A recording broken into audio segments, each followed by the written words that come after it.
अस्सलामुअलैकुम मेरी प्यारी प्यारी बहनों सहेलियों सखियों सब कैसी हैं। उम्मीद है सब ठीक ठाक होंगे। अल्लाह पाक आप सबको हंसदा वसदा नजदा बाजदा रखे इलाही आमीन। तो जी ये था मंडे का दिन। इस दिन हम लोगों ने वापस लाहौर जाना था, तो मैं फिर ना रात सोई नहीं। मैं जागते जागते मैंने कहा चले जाते हैं हम लोग, क्योंकि सो गई तो फिर हम लोग शाम को उठेंगे और फिर गर्मी भी ज़्यादा हो जाती है दोपहर शाम को। तो इस वजह से ना हम सुबह जागते जागते ही, मैं तो जागते जागते आई थी, बच्चों ने थोड़ा बहुत सो लिया था, तो हम लोग फिर आ गए थे अड्डे पे। यहाँ पे पहले भाई टिकट ले गया हुआ था, तो इसलिए ज़्यादा वेट नहीं करना पड़ा और फिर आराम से हम लोग ना बस में बैठ गए थे। बच्चे भी ये कि सोने की वजह से ना थोड़ा बहुत फ्रेश ही थे, क्योंकि इन्होंने माऊ तो काफ़ी 5-6 घंटे सो गई थी रात को, और मुंतहा ने भी 2-3 घंटे सो लिया था, और ये जाने की एक्साइटमेंट में ना खुद ही उठ गई थी सुबह 5-6 बजे। उसके बाद फिर हम लोग अपनी, मैंने पैकिंग तो तकरीबन कर ली हुई थी, बस जो छोटी मोटी लास्ट मोमेंट पे रह जाती हैं चीज़ें वो मैंने अपनी पैक की थी, और फिर हम लोग निकल आए थे। यहाँ पे हम लोग लाहौर पहुँच गए थे। यहाँ पे बस फिर मैंने पहुँच के तो हस्बैंड को कॉल की, वो आगे हुए थे, वेटिंग रूम में थे, तो वो आ गए थे हमें लेने के लिए। उसके बाद हम लोग फिर रिक्शा करके तो घर आ गए थे। घर आके फिर हम लोगों ने थोड़ी देर रेस्ट किया, हम लोग बैठे, बातें-शातें की, बच्चे थोड़ा बहुत पापा के साथ खेलियाँ-खेलियाँ की। उसके बाद मुंतहा फिर इनको कहने लगी मैंने बुलबुलें लेने हैं, उसको आजकल ना बुलबुलों का बड़ा क्रेज़ हुआ हुआ। तो हस्बैंड फिर उसको बाज़ार ले गए कि चलो मैं तुम्हें ले देता हूँ। फिर वो लोग काफ़ी ना देर बाद आए थे, मैं फिर उतनी देर ना काफ़ी रिलैक्स हो गई थी। हस्बैंड ने ना कमरे वगैरह की सफाई कर ली हुई थी, तो मैं आराम से फिर ना टीवी लगा के लेटी। मैंने कहा बच्चों के मुंतहा के आने तक ना मैं आराम कर लेती हूँ, क्योंकि काफ़ी सफ़र की भी थकावट हो जाती बच्चों के साथ, और नींद ना पूरी हुई हो ना तो फिर और ज़्यादा थक जाती हूँ। मैं यहाँ पे फिर रेस्ट कर रही थी, साथ में टीवी लगाया तो मजलिस लगी हुई थी, मैंने फिर मजलिस भी सुन ली। मैं कहा चलो बच्चों की वजह से बाहर तो नहीं निकला जाता, तो घर में चलो सुन लेते हैं। उसके बाद ये आ गई थी, इसने फिर अपनी चीज़ें निकाल के दिखानी शुरू कर दी मुझे, काफ़ी खुश हो रही थी। इसने डो वगैरह ली थी, बुलबुले का पूरा डब्बा ले आई, साथ में गुब्बारों का पैकेट ले आई, जो बच्चों वाली चीज़ें होती हैं वही फिर इसने ले ली थी, और ये काफ़ी मज़े कर रही थी। फिर ये काफ़ी ना लगी रहीं सारा दिन खेलती। तो ये लोग फिर ना काफ़ी देर बुलबुले बबल फुलाने के बाद वो डो के साथ बड़ी देर खेलती रही हैं, उसकी चीज़ें बनाती रही हैं। वो जो आजकल चला हुआ है लूलू पापा, पता नहीं क्या है लूबा पापा, मुझे उसका नाम ही नहीं ज़हन में बैठता।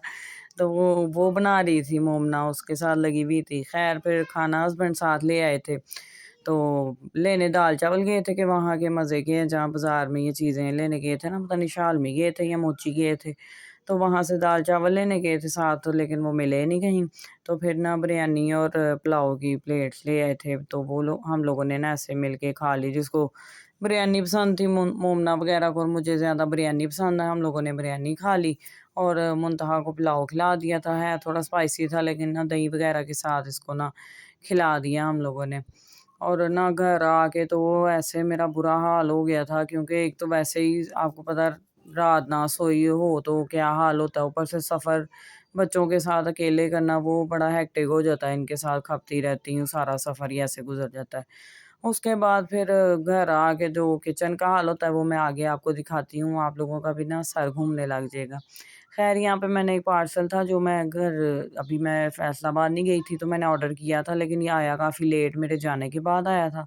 तो हस्बैंड ने ना फिर रिसीव कर लिया हुआ था वो। फिर मैं इस टाइम ना मुंतहा को कह रही थी कि आओ हम ना पार्सल खोलते हैं।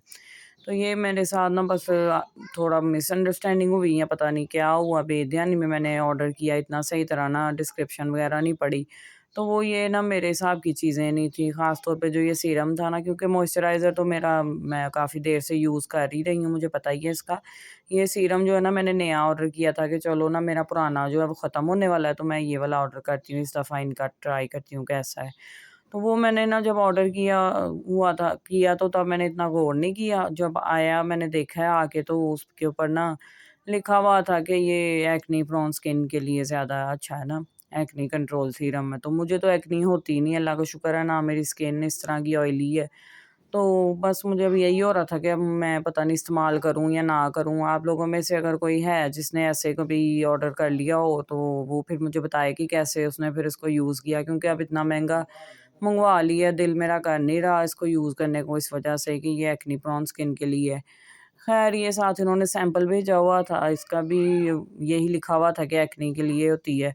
इसका भी मुझे कोई ख़ास फ़ायदा नहीं अपने लिए लग रहा था। ये मेरा पुराना सीरम है ऑर्गेनिक लैब का, मैं यूज़ कर रही हूँ। वैसे तो मैं बहुत रेगुलर नहीं हूँ स्किन केयर में, लेकिन मेरा दिल करता है कि मैं करूँ, क्योंकि कहते हैं ना 30 के बाद करनी चाहिए, तो अब बस वही एज आ गई है। और ये नाइट क्रीम भी ऑर्गेनिक लैब की है, ये दोनों चीज़ें ऑर्गेनिक लैब से ही मैं मँगवाई थी और ये काफ़ी पुरानी हो गई हैं, आपको इनकी पैकिंग से भी पता लग रहा होगा। तो यहाँ पे देखें जी मेरे प्यारे किचन का हाल, जहाँ पे हमने पूरा दिन इसको किचन में ही गुज़ारना होता है, उसका हाल देख के तो मेरा सर घूमने लग गया था, क्योंकि मुझे पता होता है कि इन्होंने किचन का बिल्कुल कुछ नहीं किया होगा। मेरे हस्बैंड को ना किचन का काम और बर्तन वगैरह करना बहुत मुश्किल लगता है, वो बिल्कुल नहीं करते। ख़ैर मैंने यहाँ पे ना दूध के लिए पतीली रखी थी, क्योंकि मुझे था कि दूध को उबाला दिलवा लूँ, फिर गैस चली जानी है, बर्तन-शर्तन तो बाद में भी धुलते रहेंगे जब मर्ज़ी।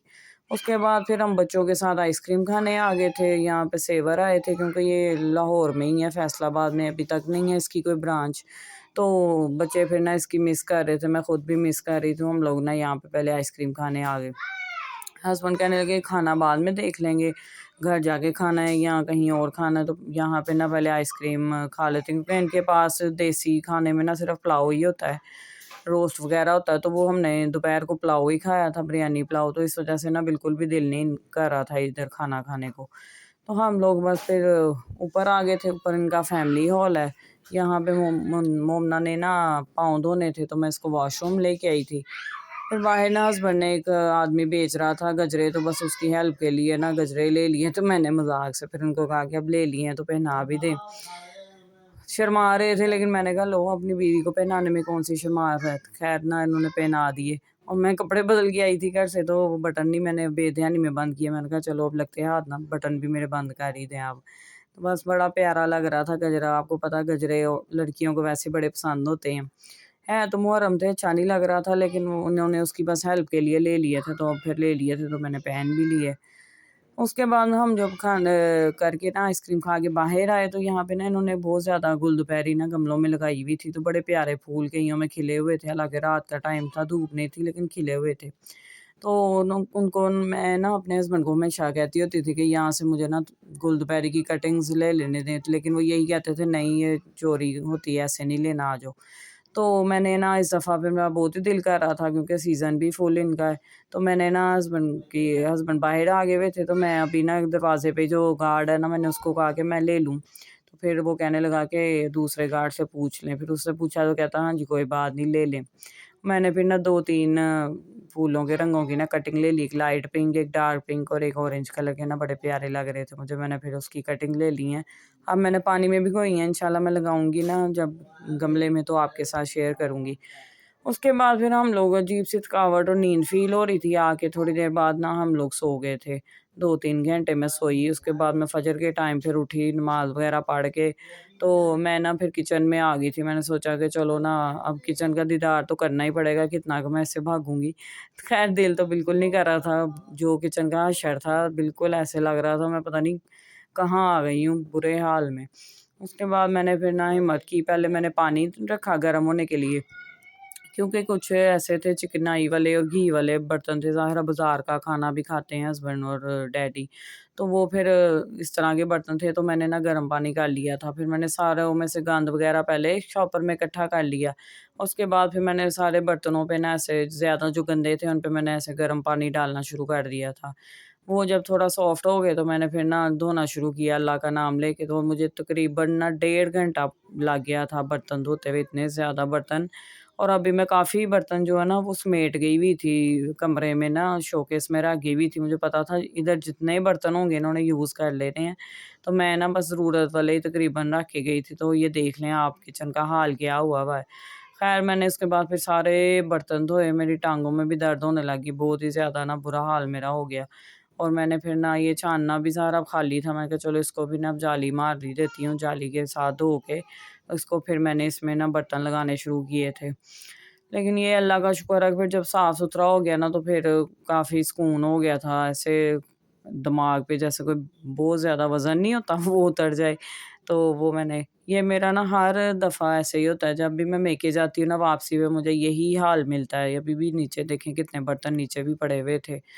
लेकिन जो ऊपर वाले थे ना उनको मैंने सबको एक ही दफ़ा जाली मार के ना, तो अब मैंने फिर एक ही दफ़ा धोना शुरू कर दिया था।